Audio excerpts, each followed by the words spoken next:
Did you know it takes months to make a bottle of Kikkoman soy sauce?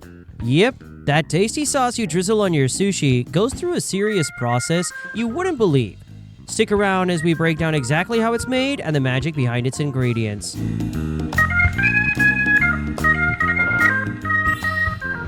The 4 main ingredients. We'll begin by talking about the backbone of Kikkoman's production process, and it all starts with just 4 simple ingredients. These include soybeans, wheat, salt, and water. I know they may seem basic, but these little guys go through a serious transformation before they become the magic potion that makes your food taste better. First up, the star of the show, soybeans. These little legumes are loaded with protein, which is a big deal because protein is what helps give soy sauce its deep, rich flavor. But before they can do their thing, they need a little pampering. So they get a nice soak in water until they're plump and ready for action. Then they take a trip to the steamer where they're heated up to perfection. Imagine a spa day, but instead of cucumbers on their eyes, they're getting softened to become flavor powerhouses. But before we start about the other ingredients, would you like to learn how things are made from scratch? If that's a yes, subscribe to our channel to learn something new today. Now it's time to talk about another key ingredient, wheat. It may not get all the glory, but trust me, without it, soy sauce wouldn't have that smooth, slightly sweet balance that makes it so addictive. The wheat gets roasted at high temperatures, turning it golden brown and releasing an aroma that smells like freshly baked bread. If you've ever walked past a bakery and felt like floating toward it, you'll understand why this step is so important. After roasting, the wheat gets crushed into smaller pieces, so it's ready to mix with our relaxed and rejuvenated soybeans. Then we have the quiet but powerful duo, salt and water. Sure, there's nothing fancy about these two, but without them, you wouldn't even recognize soy sauce. The salt dissolves into the water to make brine, and this brine is like a bouncer at a club. It keeps out unwanted bacteria, while making sure the right microorganisms can do their job. Plus, let's be real, what would soy sauce be without the signature salty kick? Bland, that's what. When you put all these ingredients together, it may not look like much at first, but hold tight because this is just the beginning of an incredible transformation. These 4 ingredients are about to go through a process that turns them into liquid gold. Before I tell you about it, if you're learning something new and enjoying this behind-the-scenes look, share this video with your pals so they can learn about the magic of Kikkoman soy sauce too.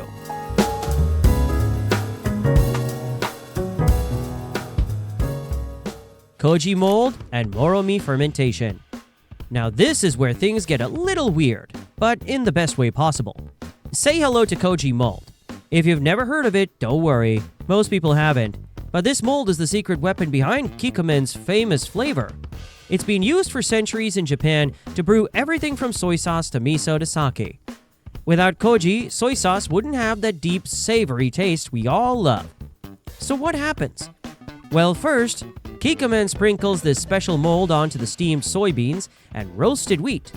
Then, they let them hang out together in a warm, cozy environment for about 3 days. During this time, the mold gets to work breaking down the proteins in the soybeans and the starches in the wheat. Think of it like a team of tiny chefs working behind the scenes to unlock hidden flavors. By the end of the 3 days, we have something called koji, and this is where the real fun begins. Next, we take the koji and mix it with the saltwater brine. This creates a thick mash called moromi, and here's where patience is key. The moromi mixture is left to ferment for months, and not just 1 or 2 months. We're talking several months. So as you can see, this isn't like making instant noodles, it's time-consuming. During this slow and steady fermentation, millions of microscopic organisms are having a party in the moromi. Yeast and lactic acid bacteria start doing their thing, creating layers of complex flavors. This is what gives soy sauce that perfect mix of salty, sweet, and umami. And the longer it ferments, the richer the flavor gets.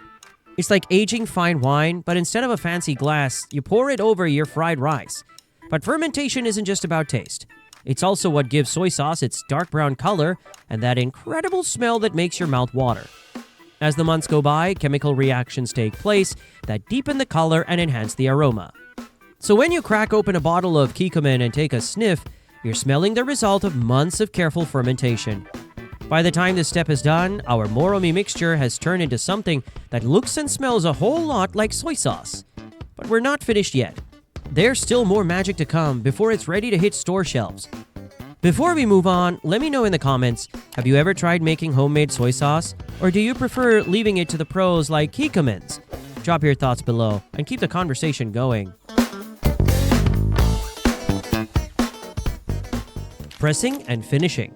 Once the umami has aged to perfection, it's time to extract the liquid gold hiding inside. This is where things get serious. Imagine pressing a bag full of marinated goodness for 10 straight hours. Sounds intense, right? Well, that's exactly what happens. The umami is carefully poured into large cloth sacks and stacked onto each other in a special pressing machine. As the pressure increases, the rich, deep brown soy sauce begins to seep out, drop by drop. This process isn't rushed. It's done slowly and steadily to make sure every bit of flavor is squeezed out without ruining the balance. If you've ever tried rushing a slow-cooked stew, you know it never ends well. The flavors need time to come together, and the same rule applies here. After about 10 hours, the first batch of liquid is collected. But we're not done yet. The leftover umami, now looking like a dry, squeezed-out sponge, still holds some soy sauce. So it goes through another round of pressing, but this time with even more pressure. The secondary pressing extracts whatever soy sauce is left, though the first press always produces the highest quality. The pressed remains, called soy cake, don't go to waste. They are repurposed as animal feed or fertilizers because in the world of soy sauce, nothing is wasted.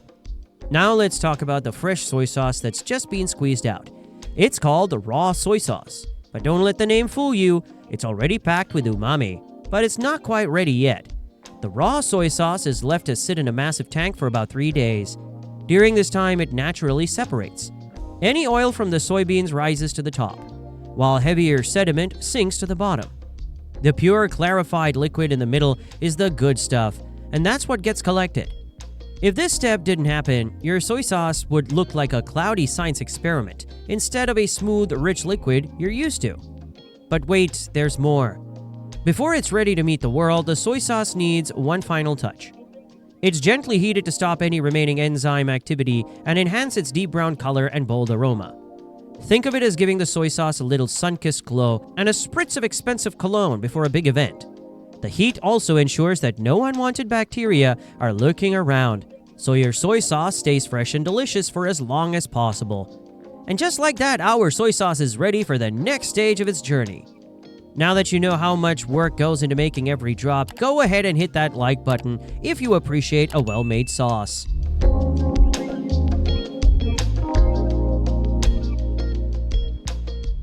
Quality control and bottling.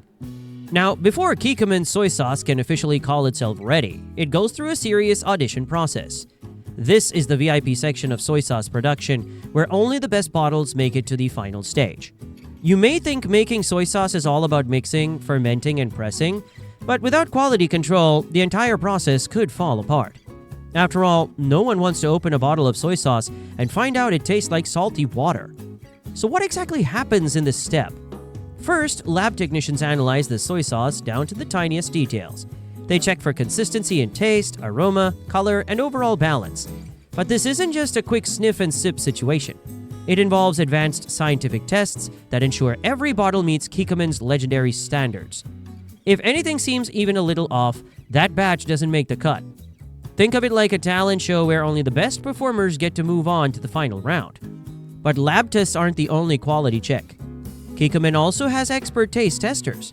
Yes, real humans with highly trained taste buds. These professionals can detect even the smallest differences in flavor and texture, ensuring that your soy sauce tastes just as good today as it did 50 years ago. If you thought your job was tough, imagine taste testing soy sauce all day, every day. Sounds fun at first, but after bottle number 20, things might get a little salty.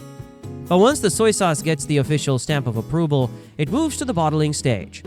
This part happens in a super clean, high-tech facility where every bottle is filled, capped, and labeled with precision. No human hands ever touch the soy sauce during this process, which means every bottle you buy is as fresh and pure as possible. Now, see those famous glass Kikkoman bottles with the red cap? They're not just for looks. The design allows you to pour the perfect amount without making a mess. Whoever came up with that idea deserves a raise. After bottling, the soy sauce is packed and prepared for shipment. Some bottles head to local grocery stores, while others embark on a worldwide journey, landing in kitchens across the globe. From Japan to the United States, Europe, and beyond, Kikkoman soy sauce is a worldwide superstar, all thanks to its long and careful production process. Now, for those who don't know, Kikkoman soy sauce has many flavors for you to choose from. Their traditional soy sauce is the most popular. This is the one with a dark, rich brew that's been jazzing up dishes since the 1600s. But for those watching their salt intake, Kikkoman offers a less sodium soy sauce, giving you all the flavor without the extra sodium. Now, for the flavor adventures, they've got the Teriyaki Takumi series, including a gochujang spicy miso flavor that brings a fiery kick to your meals. And for our gluten-free friends, Kikkoman introduced the umami joy sauce, a soy-free, wheat-free alternative that doesn't skimp on taste. As for future flavors, Kikkoman is always experimenting, so keep your taste buds on high alert for their next saucy creation. And there you have it. That's exactly how Kikkoman soy sauce is made. So the next time you reach for that bottle of Kikkoman soy sauce, remember all the work, patience, and skill that went into making it. Because as you can see, it wasn't an easy ride in the Kikkoman factory. With that said, head to the comments and tell us which flavor of Kikkoman soy sauce is your favorite. And hey, if you're convinced that our channel is the right place to learn how popular brands are made from scratch, then subscribe right away.